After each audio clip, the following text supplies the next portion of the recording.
Psalm 139, David is highlighting 4 key attributes of God. And I want to just work through the entire psalm and speak about these 4 things that he's highlighting and what it means for us. So just as an overview, verse 1 to 6, he is talking about the knowledge of God. And then the next thing that he goes into is the presence of God. And verse 13 to 18 is the power of God. And then he ends off with the righteousness of God. It's good for us to just have some structure to when we're reading the psalm, that we're not just reading a whole bunch of verses and we're kind of looking for our favorite thing, but we're actually understanding more of like, what's the intent? Where's David going with this? And why is he grouping it in the way that he's grouping it? And the thing that I love about David is that he writes this in such a personal way. So when he's talking about the knowledge of God, he says, you know when I sit and when I rise. It's not just that you know everything, it's like you know me. And when he talks about the presence of God, where can I flee? So he's personal in how he's writing this. And he's applying these amazing attributes of God to his own life. And he's penning it because he wants it to actually translate to something. You know, when the greatness of God is our only emphasis, that we lose sight of the goodness of God, then our relationship with him becomes like a head thing. You know, we're amazed by his greatness. But when that greatness actually invades our lives, then we are overwhelmed by his goodness. And I think that's the transition that David is making here. He's talking about the greatness of God.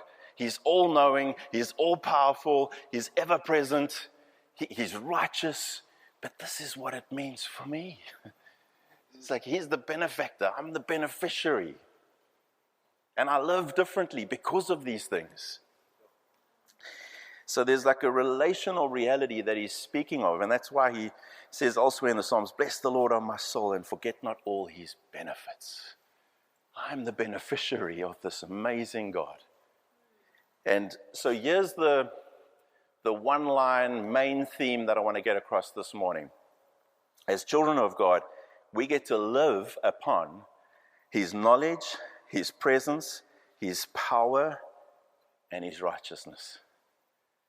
So David's not just highlighting those 4 things. He's saying, I get to live upon them. How cool is that? So that's when we're taking the greatness of God, his attributes, and it becoming real as far as our relationship with him and what it translates to and how we can live and live differently. Dallas Willard said this, the gospel is less about how to get into the kingdom of heaven after you die and more about how to live in the kingdom of heaven before you die. So when we live upon who he is, I mean, that's why we pray, your kingdom come into my life, your will be done on earth as it is in heaven. Like I want to live differently because of this. I want to live upon who you are. So let's talk about the knowledge of God. In Scripture, it is very clear that God is all-knowing. He is omniscient, which means he knows himself fully. And the fact that he is infinite, that's big. He knows all things that exist and all things that happen. Past, present, future. And he knows it all the time, all at once. He knows all of creation, as varied and complex as it is. I mean, every time I watch one of those nature programs, Discovery Channel, whatever, I'm amazed. There is no Discovery Channel in heaven. God is not discovering anything. One thing I'm sure of, God has never said, oh, wow. It's just never happened. There's no moment where he's like, I did not see that coming.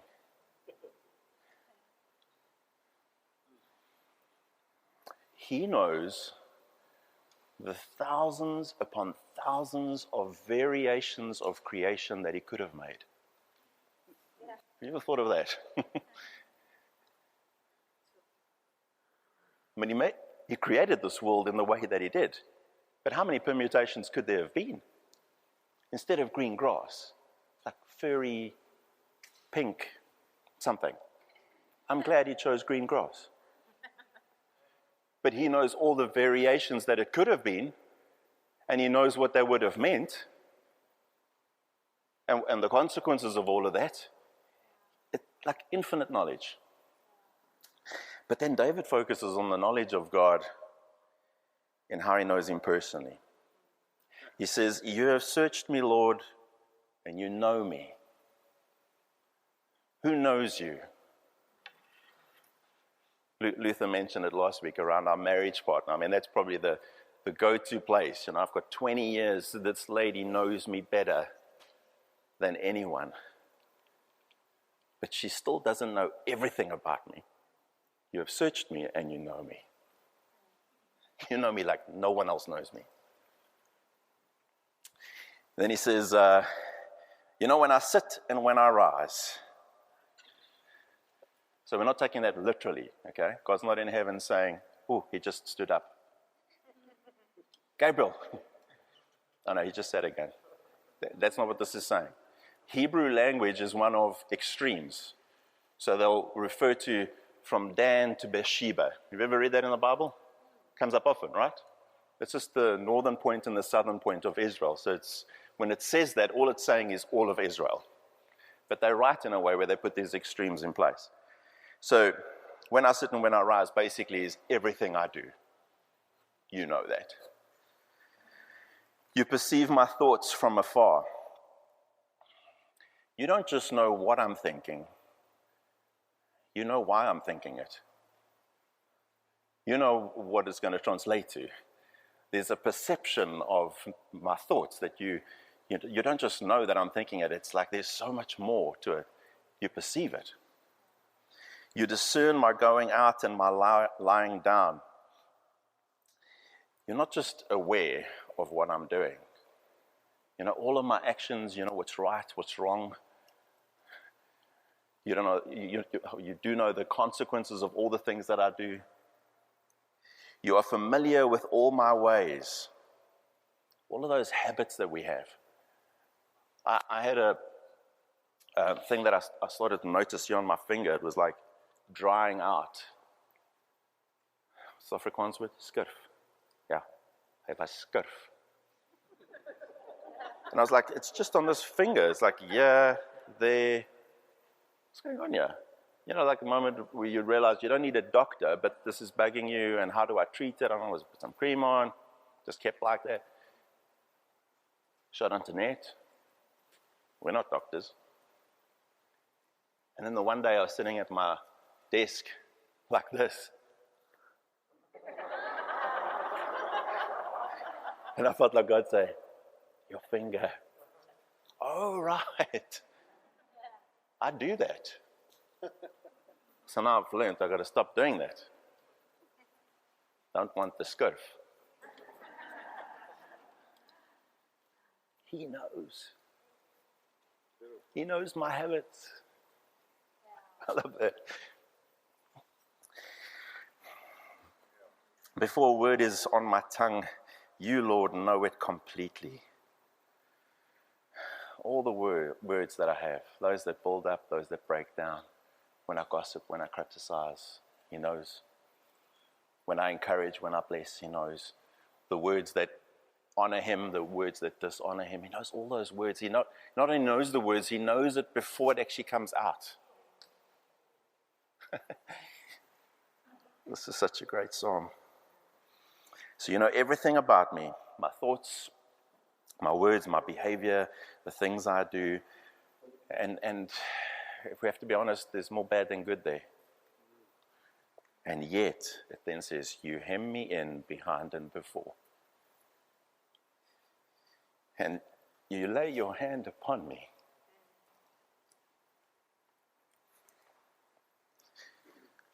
You see, he knows our hearts and that our hearts are wicked.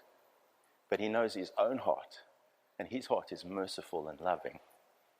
And as much as that brings a great distance between us and him, as far as our wickedness and his righteousness, but because of his love and his mercy,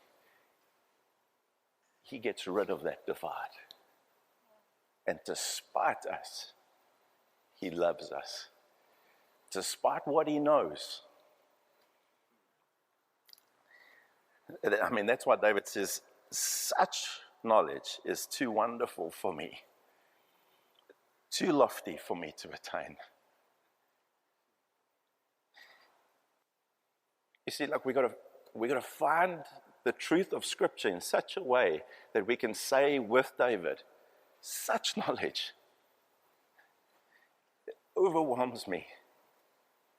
It's too lofty. I can't get there. I cannot attain this knowledge.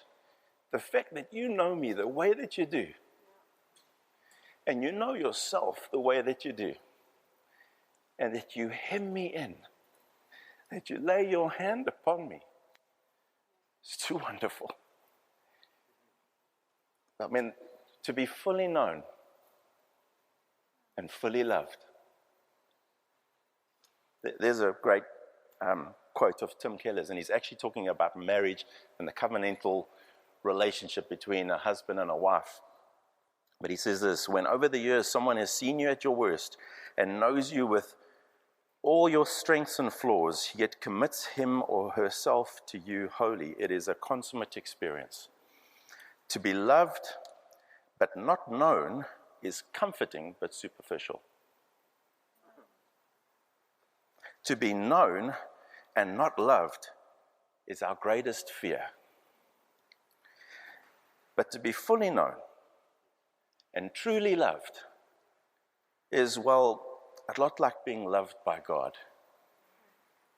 It is what we need more than anything. It liberates us from pretense, humbles us out of our self-righteousness, and fortifies us for any difficulty life can throw at us. Fully known, fully loved. And because we are in this relationship with God, we get to live upon his knowledge. What a glorious thought. I mean, think about everyday life. When you lose something, who's lost something and actually prayed? And God showed you where it is. Yeah? We had a situation last night where Luther lost his phone. He's not like in the habit of losing things, but he lost his phone. Yeah, I think the funniest thing about that is that you didn't laugh and she did. So we're in the car, and it's like, is it in the car or did he leave it inside?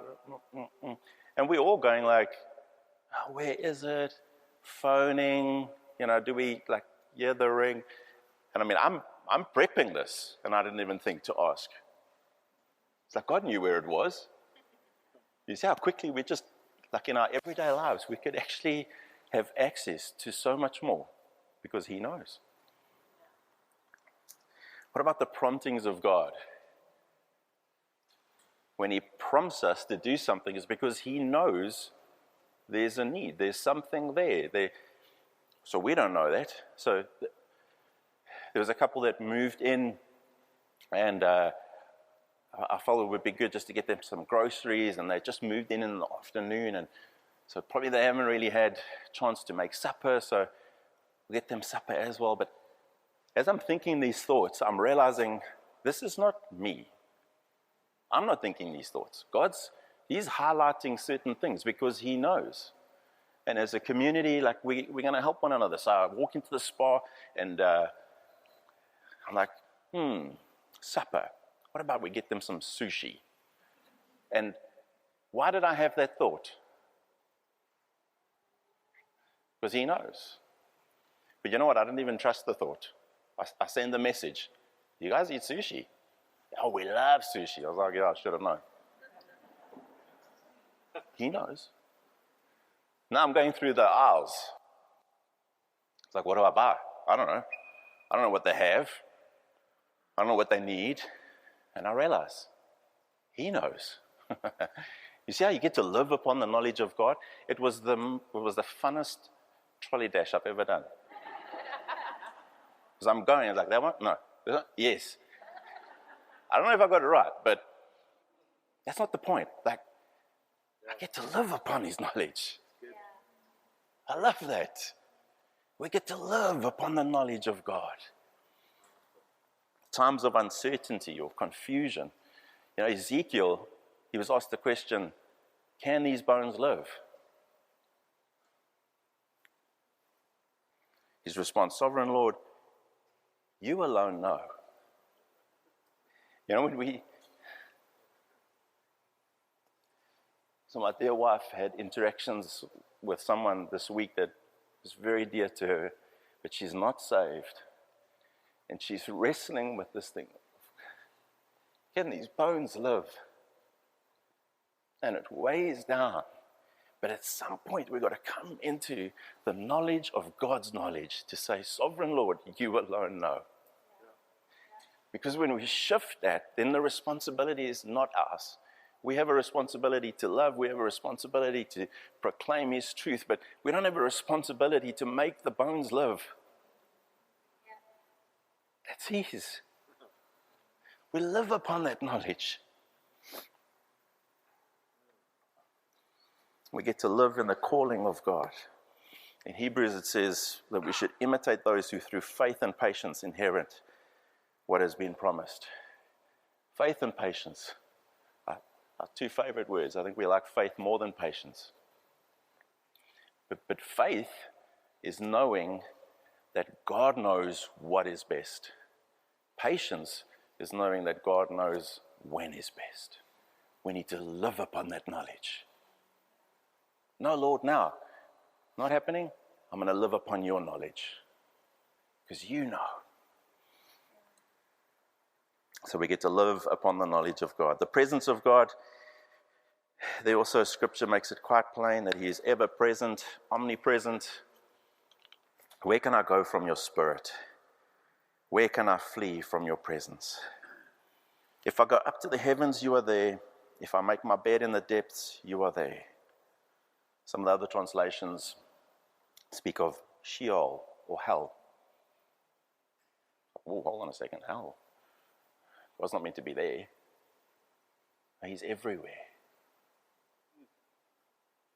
If he wasn't everywhere, he wouldn't be omnipresent. He's all present, ever present. So God is present in a way where he is everywhere at all times, but he's in different places for different reasons doing different things. He is present to punish in some instances, present to sustain in other instances, and present to bless. And the Bible is predominantly around the last one. He is present to bless. When it speaks about the presence of God, it's his blessing over our lives. But where he's present to punish, there's an absence of his sustaining presence and his blessing presence. But he is everywhere. His sustaining presence is to keep and the existence and the functioning of the universe. I mean, we see it every day, but we forget it. The fact that that sun rises when my app tells me the time and it happens, it's not a great app. I mean, it's a great app, but it's not the app that got the sun up. He is sustaining everything with his hands. He holds the whole universe together. He is present everywhere.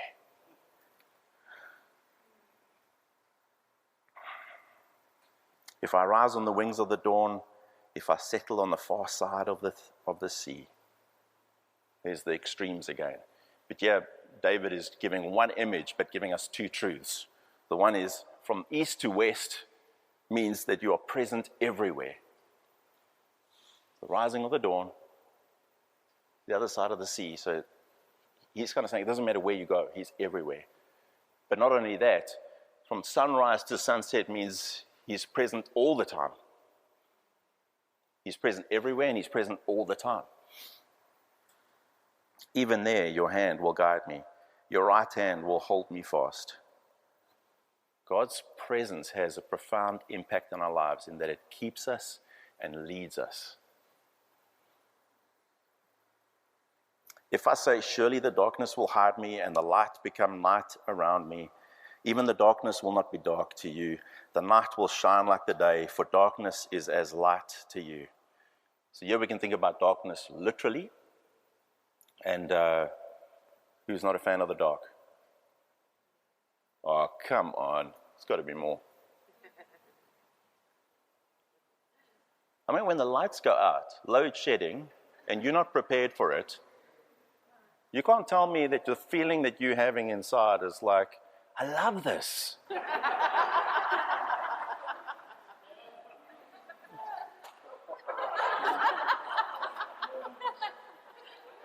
Can I ask the question again? Who loves the dark? No one? Who's scared of the dark? Okay, a little bit more honesty. Well done. It can be metaphoric as far as like the setting that we find ourselves in where we're feeling vulnerable and unsafe. But it can also be spiritual, where there's darkness and I'm facing things and I'm struggling with things. But He's ever present. He is with us through everything that we face. So we live upon the presence of God. In times of testing and facing temptation, He's there.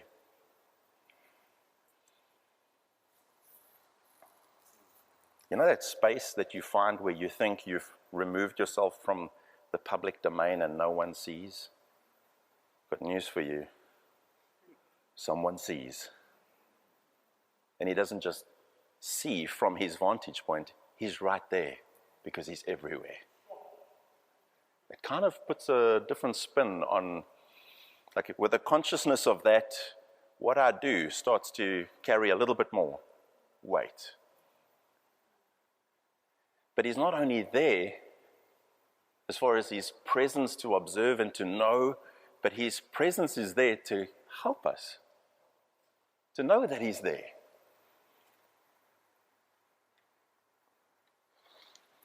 Psalm 46, God is our refuge and strength, an ever-present help in trouble. Got to live upon His presence. But because we're going to face temptation all the time. We're going to lean in that direction all the time. But to know that He's there, and to know that He's there in presence, but there to help and support and strengthen us, just a consciousness of Him will make us think twice. Times of fear and worry, there's a covenantal presence of God. I will never leave you.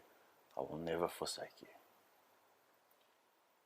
See, we've got to speak these truths over our lives. Otherwise, when fear and worry kick in, it goes from an initial thought to an all-consuming anxiety.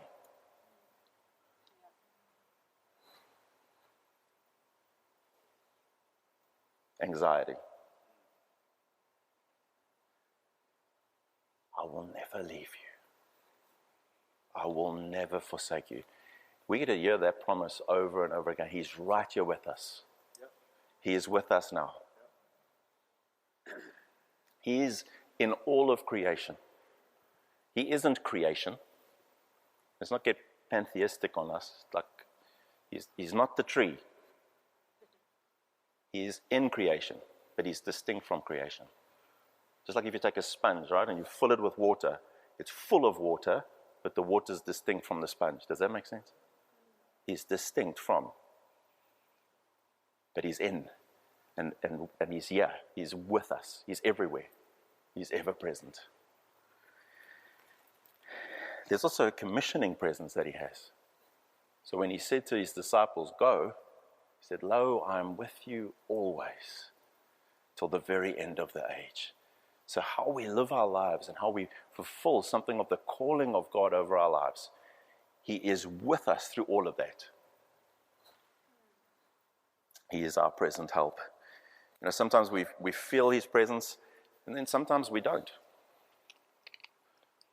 I love the story that Luther told last week of Ben, and it's like he didn't feel the presence of his dad, but his dad was there. So we live upon the fact of the presence of God more than we live upon the feeling of the presence of God.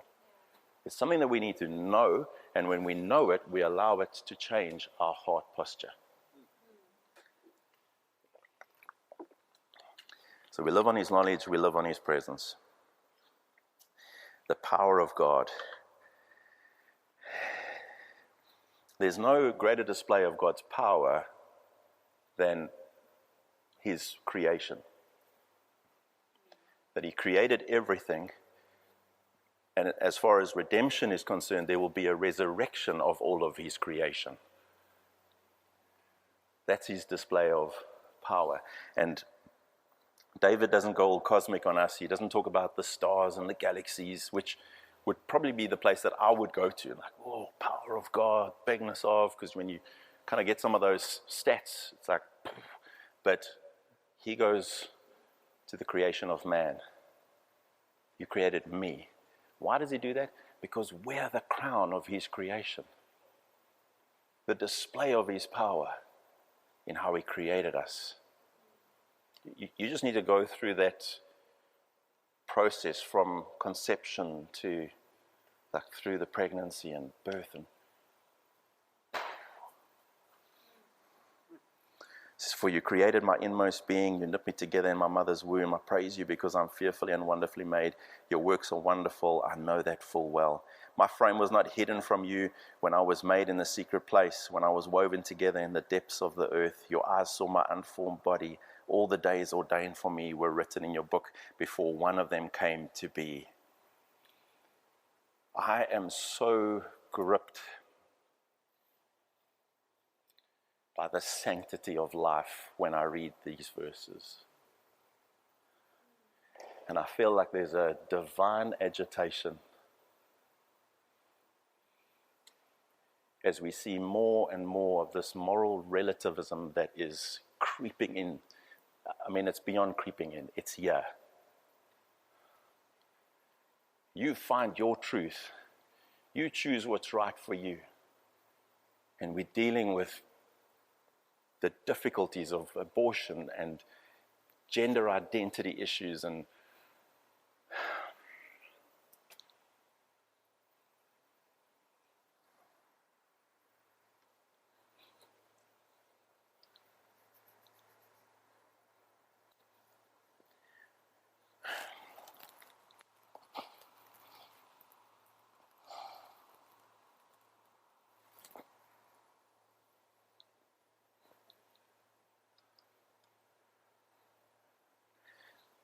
this is a massive topic, but I just want to say, when we read these verses, we need to allow them to help us to understand that some of the things that's happening in this world right now, where adults will have a conversation with their 3-year-old child about, what do you think you are? It is a gross violation of the image of God. We have been fearfully and wonderfully made. God does not make mistakes. Now, in that, I know we need to navigate that with grace and with love. But I just want to know that my conviction of what God says is what's going to hold me. When we go pro-choice, pro-your truth, like, what about pro-God's truth? Can we live our lives by that?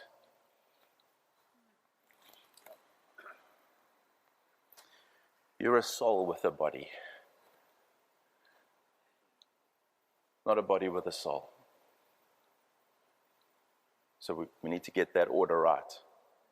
But that doesn't mean that we put the body as a secondary thing and think of it as something that's not sacred. Your soul and your body are sacred.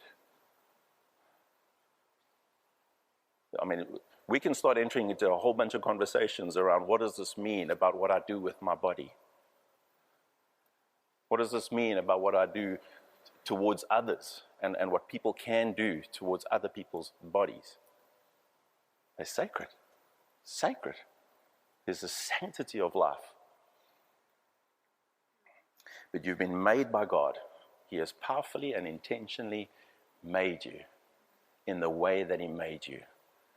Not just your gender, but all of you, your personality, your skill set, your aptitude, whether you're good with words or not, and all of it is for something very specific. You've been made by God, but you've also been made for God. There's good works. There's a calling that he has over your life. So the conversations we should be having with our kids is how you find that, how you live in the reality of that.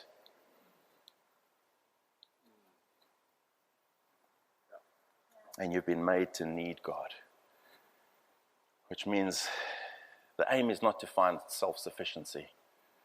The aim is to find total dependence on this very powerful God that has made you with a very specific reason and with a very specific intent, and you're the object of his affection.